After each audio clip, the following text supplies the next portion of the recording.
저는 오늘 이제 저한테 주어진 시간이 딱 20분인데 30분까지 제가 말씀을 봉독해 주신 말씀을 가지고 증거하도록 하겠습니다. 한번 따라해 보겠습니다. 하나님 인도하시는 인생길. 자, 하나님께서 우리의 신앙을 우리가 접어들었을 때 분명히 인도하시죠. 그렇죠? 하나님이 인도하심을 느낄 때도 있지만 또 못 느낄 때도 많이 있습니다. 내가 못 느낀다고 해서 하나님께서 인도하시지 않을까요? 자, 하나님이 길을 인도하시면 또 얼마나 좋겠어요? 얼마나 형통하겠습니까? 할렐루야. 그럼 형통을 할까요? 모든 것들이 항상 내가 계획하는 대로 생각하는 대로 다 착착착 진행될 때만 하나님이 인도하시는 길일까요? 여러분, 그렇게 안 됐을 때는 우리들이 계획에 차질이 생기고 내가 생각했던 것에 변수들이 막 생기면서 생각하지도 못했던 일들이 일어나면서 자꾸 일이 꼬이는 거예요. 그래서 자꾸 늦어지는 거예요. 그럼 그럴 때는 하나님이 나에게서 멀리 있는 것일까요? 아니면 내가 무엇을 아주 잘못해서 항상 그 부분 때문에 막혀서만 그래서 하나님이 떠나 있는 것일까요? 자, 그래서 하나님이 인도하시는 길이 하나님이 우리의 길을 인도하신다면 어떤 길로 인도하는 것일까? 그래서 첫 번째로 하나님이 인도하지 않는 길이 있다는 거예요. 따라해 보겠습니다. 하나님이 인도하시지 않는 길. 하나님은 항상 쉬운 길로 인도만 하시는 것이 아니에요. 때로는 늦게 이루어지더라도 그 길을 팍 잡아 돌리실 때가 있습니다. 인생을 우리들이 신앙생활 열심히 하는데, 남성교회 봉사 열심히 하는데, 신앙의 삶 속에서도 때로는 내가 세상의 삶이 아니라 신앙의 삶을 계획한 것도, 내가 어떤 것을 하나님 앞에 이걸 바치고 싶은데도 그 막 잡아 돌려질 때가 있어요. 계획대로 이걸 빨리빨리 해서 이렇게 하게 드리고 싶은데 그게 막 잡아 돌려질 때도 있다는 것입니다. 왜 그러실까요? 하나님 도대체 왜 그러실까요? 그것은 오늘 이 본문 말씀에 그 명확한 이유를 말씀하고 있습니다. 자, 우리 다시 한번 출애굽기 13장 17절 말씀을 다시 한번 다 같이 봉독해 보겠습니다. 바로가 백성을 보낸 후에 블레셋 사람의 땅의 길은 가까울지라도 하나님이 그들을 그 길로 인도하지 아니하셨으니. 자, 여기까지 멈춰 봅시다. 출애굽할 때 하나님이 약속한 그 가나안 땅, 축복의 땅, 그들이 자기들의 땅을 얼마나 가지고 싶었겠어요. 430년 동안 남의 살이 하다가, 남의 땅살이 하다가, 노예로 살다가 자기 땅 얼마나 가지고 싶겠어요. 남의 집 월세 전세만 살다가 자기 집 얼마나 가져보고 싶습니까? 우리도. 그런데 그것을 빠른 장정의 걸음으로는 15일이면 대략적으로 가는 거예요. 한 15일에서 20일이면 가는 거예요.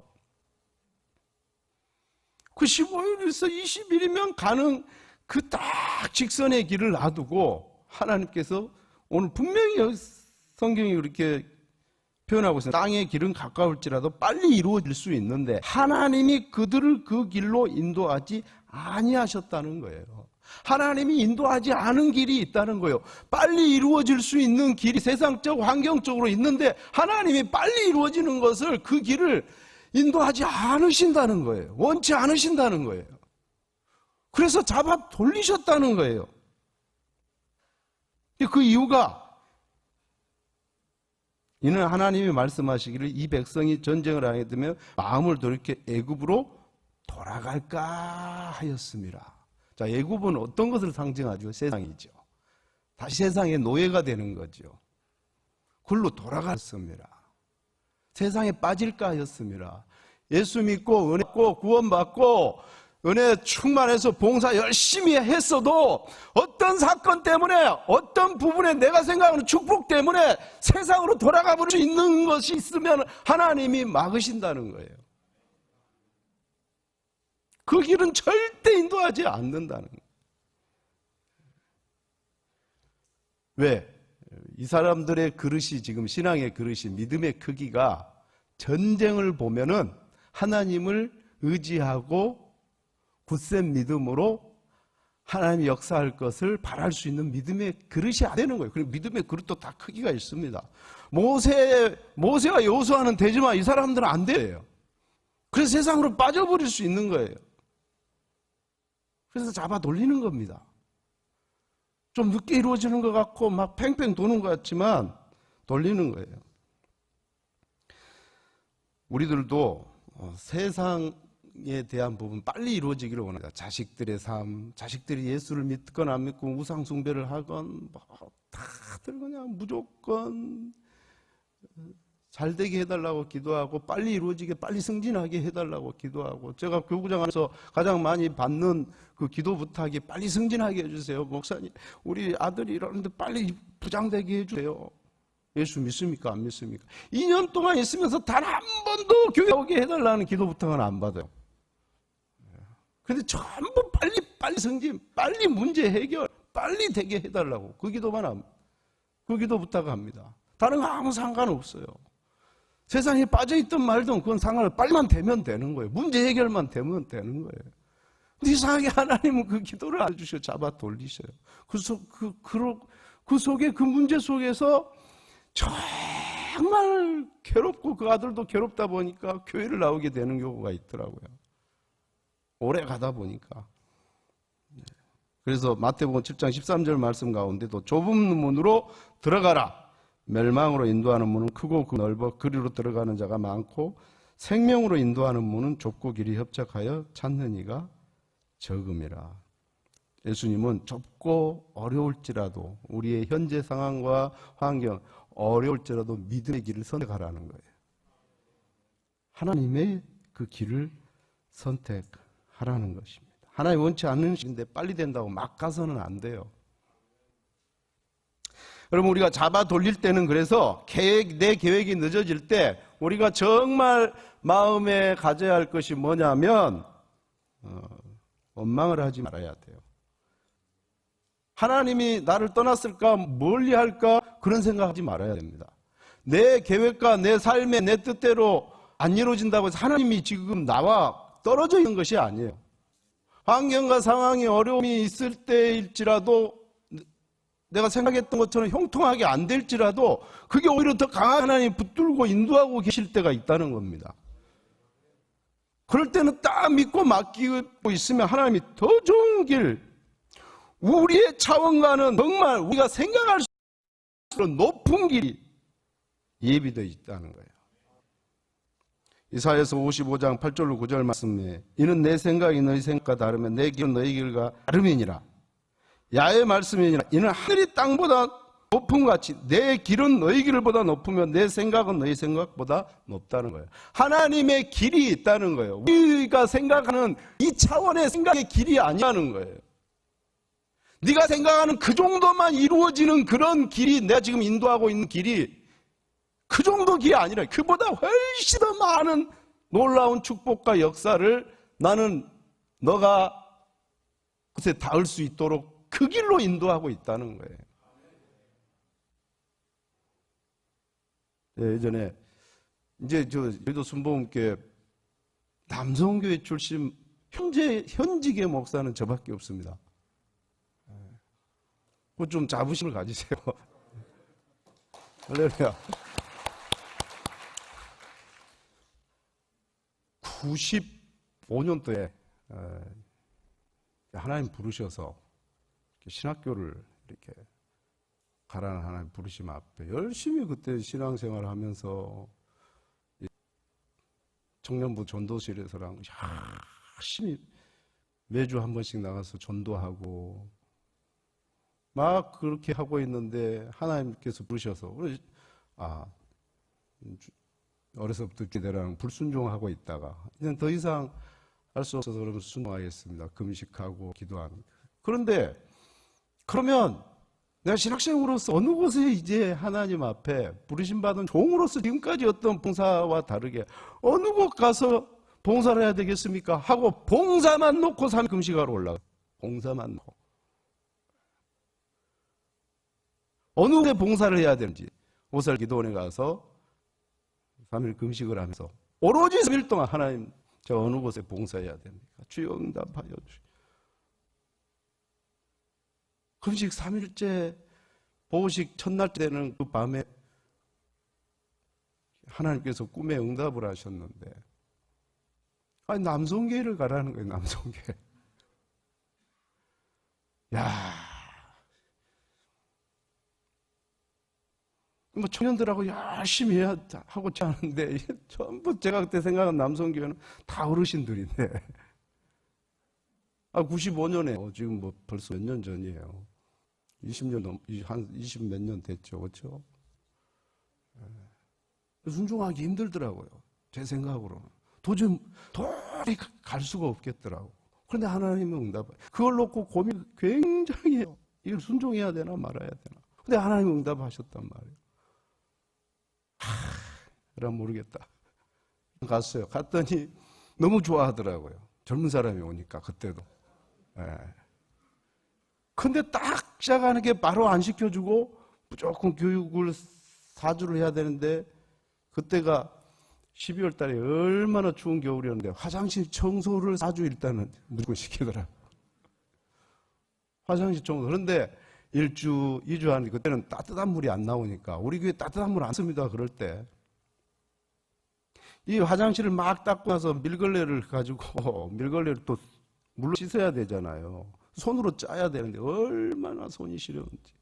한 2주쯤, 3주쯤 하는데 때려 치워버려야 되겠다. 봉사하러 왔는데 열심히 기쁨도 있고 막 그랬는데 뭐 함께 교제하고 나누고 이런 것도 없고 못하겠다 이게. 너무 어색하고 아무도 뭐 아침에 새벽같이 가면 딱 화장실 하루 종일 화장실 청소 그리고 가끔 무슨 심부름 시키는 거 외에는 없어요. 그래 다시 하나님 앞에 막 기도 성령께서는 여전히 네 생각을 내려놔라. 남성교수 봉사. 야, 그러고 나서 그래도 그때 동기 하나가 있었는데 동기 집사님이 한 분 계셨는데 나중에 그분은 사랑 나누고 예전에는 다 이렇게 막 폐지 많았잖아요.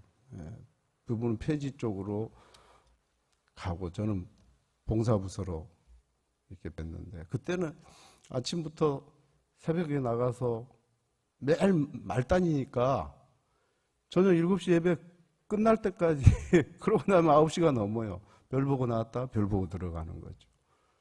그리고 하루 종일 예배 보통 4번 정도는 반드시 기둥 옆에 서 있었어요. 요즘에는 좀 뭐 안 그러실 거예요. 그때는 예배 시작부터 끝날 때까지 서 있어요. 거기에 이동하면 안 됩니다.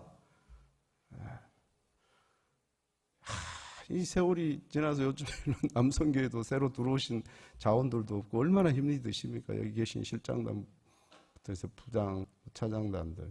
그런 격세지감이죠, 사실은. 그것을 느낄 것입니다. 생각을 내려놓고 했더니 하나님께서 그 속에서 교회 안에서의 나와 하나님과의 어떤 순종하는 신앙의 부분 외에 교회 안에 조직 속에서의 수많은 사람들과 함께 얽혀진 속에서의 철저한 순종을 하는 것에 대한 훈련, 그것은 굉장히 힘이 듭니다. 나와 하나님과의 신앙 속에서 하나님 뭐 하라고 하면 금식하라면 금식하면 되고 하는데 그런 것은 오히려 쉬울 수 있어요. 근데 이 많은 조직 속에서 얽히고 설켜진 그 속에서 철저하게 무엇을 말하더라도 순종한다는 거, 그 훈련은요, 이 남성교회가 최고예요. 제가 몇 년 전에도 여러 번 권유한 적이 있습니다. 이렇게 의견을 내는 것이 장로 장립에 대한 필수 조건이 다른 부서가 아니라 남자만큼은 장로 장립은 좀 남성교회에서 반드시 봉사 경력이 있어야 좀 시켰으면 좋겠다. 네. 할렐루야. 왜냐하면요, 그 철저한 순종을 배우거든요. 지금 뭐 새로 들어오시고 이런 분들은 잘 모르겠지만 이 전통이 있지 않습니까? 무슨 굉장히 아름다운 거예요. 생각을 내려놓게 하는 거, 내 길을 내려놓게 하는 거. 그 남성기가 최고 훈련이더라고요. 여기 계신 분들은 다 그렇게 해왔기 때문에 이 자리까지 오지 않았습니까? 하나님께서 반드시 축복하실 줄로 믿습니다. 하나님께서 그런 이유가 있어요. 나중에 봤더니 15일이면 가요. 15일이면 가지만 여러분 생각해 보세요. 그 시대에 전 세계 최강의 애국 군대예요. 그렇죠? 그 애국 군대가 15일이면 가는, 그 사람들은 전 세계 최고의 말의 기술을 가지고 있었고 병거를 가지고 있었습니다. 가나안 땅에 들어간다 한들 전 세계를 지배하고도 남은 그 애국 군대가 15일 후에, 1년 후에라도 쳐들어와서 다 정복해버릴 수 있어요. 다 죽여버릴 수도 있어요. 다시 잡아 끌고 갈 수 있어요. 나라가. 그러니까 평생 거기 가서 살더라도 그 큰 애굽의 문제 때 언제 쳐들어올지 모르니까 두려워서 벌벌벌벌 떨다가 맨날 그쪽만 바라보다가 문제가 항상 해결되지 않고 두렵게 하는 문제로 일평생을 살 수 있어요. 그런데 하나님은 잡아 돌리실 때 적어도 한 6년이 지나야 다시 군대를 일으킬 수 있도록 싹 홍해에서 그냥 죽여버립니다. 그 길로 인도하셔서 평생 두렵게 하는 문제를 해결해 보세요. 그래서 우리가 하나님이 인도 잡아들이실지라도 순종하면서 가면 하나님 역사하시는 것입니다. 아멘. 두 번째요, 마지막으로 하겠습니다. 신앙 유산을 가지고 가는 길입니다. 신앙 유산을 가지고 가는 길, 하나님 인도하시는 길은 인도받는 자의 자세에 대한 부분이죠. 그래서 이 부분은 첫 번째로 하나님의 언약을 붙들고 따라가야 돼요. 우리가 하나님 앞에 어차피 하나님께서 딱 이제 간섭하셔서 우리들 인도하실 때 그럼 무엇을 붙들고 따라갈 것인가? 눈에 보이는 건 없어요. 오히려 더 잡아 돌리셔요. 손에 잡히는 거 없어요. 귀에 들리는 것도 없어요. 그럴 때 얼마나 힘되겠어요. 배워서는 알겠는데 더 좋은 길로 인도하시는 것은 현재 너무 힘들잖아요. 그럴 때 붙들 것이 신앙의 유산, 하나님의 약속. 자, 오늘 여기서도 볼 때요, 애굽을 나갈 때 모든 백성들이 전부 다 그곳을 탈출할 때 금과 은과 폐물을 다 애굽 사람들이 주니까 그것을 구해서 그것 챙겼어요. 전부 다 이스라엘 백성들이 다 그거 챙기느라고 막 그걸 채서 전부 나왔습니다. 그런데 유일하게 그런 살림살이 챙기고 그리고 자기 가축 재산 금은 챙기지 않은 사람이 있어요. 유일하게 유산을 챙긴 사람이 있어요. 누굴까요? 바로 모세입니다. 오늘 성경 말씀에 출애굽기 13장 19절에 보면 모세가 요셉의 유고를 가졌으니 이는 요셉이 이스라엘 자손으로 단단히 맹세하게 이르기를 하나님이 반드시 너희를 찾아오시리니 너희는 내 유고를 여기서 가지고 나가라 했습니다. 다 은과 금과 폐물을 다 챙겨서 나갈 때 자기 가축 재산 다 챙길 때 그럴 때 모세는 430년 전에 그 자기 조상이 하나님으로부터 받은 그 약속의 그 유언을 챙기고 나갔습니다. 수많은 사람들이 죽을 때 막 우리 그러잖아요. 내가 저 새끼 저거 장가가는 것 보고 죽어야 되는데 자기가 지금 곧 숨을 거두는 순간 내가 그래서 눈을 못 감겠다고 그러다 죽어요. 이 땅에 그 마지막 남은 그런 거 생각하면서 그런데요, 요셉은요, 죽는 순간에도 자기를 생각하냐, 무엇을 믿고 물려줬어요? 하나님의 약속. 반드시 하나님이 찾아올 것이다. 그것을 남겼어요. 430년 후에 하나님의 그 언약으로 신앙의 길을 접어들 때 다 세상 은과 금과 폐물을 챙길 때 모세는 그것을. 우리가 여기서 봉사하고 헌신할 때 하나님 앞에 어떤 것을 여러분은 가장 붙들고 계십니까? 어떤 걸 붙들고 봉사를 하세요? 그래서 막 불평이 있고 불만이 있고 아니면 뭐 막 줄을 서려고 하고 막 그런 것들이 있습니까? 하나님의 약속을 붙들어야 돼요. 그러고 봉사 헌신을 하면요, 화장실에서 혼자 열심히 닦고 있어도요 기쁩니다. 내가 이 남성교회 안에서 아무도 알아주지 않고 있어도 기쁩니다. 저도 연애 막 실혼일 때 언제 나는 반장 되나, 나는 언제 차장 될까, 까마득하더라고. 그런 게 잘못 꼬여버리면 10년을 해도 차장도 못하는 것이고, 위에 기수가 누가 있으면 잘 풀리면 그냥 쑥쑥 뭐가 잘 올라갈 수도 있는 거고. 근데 하나님 약속을 붙드십시다. 아멘. 그럴 때 주님의 놀라운 축복의 역사가 우리 남성계 헌신과 봉사하는 것 속에 반드시 넘칠 줄로 믿습니다.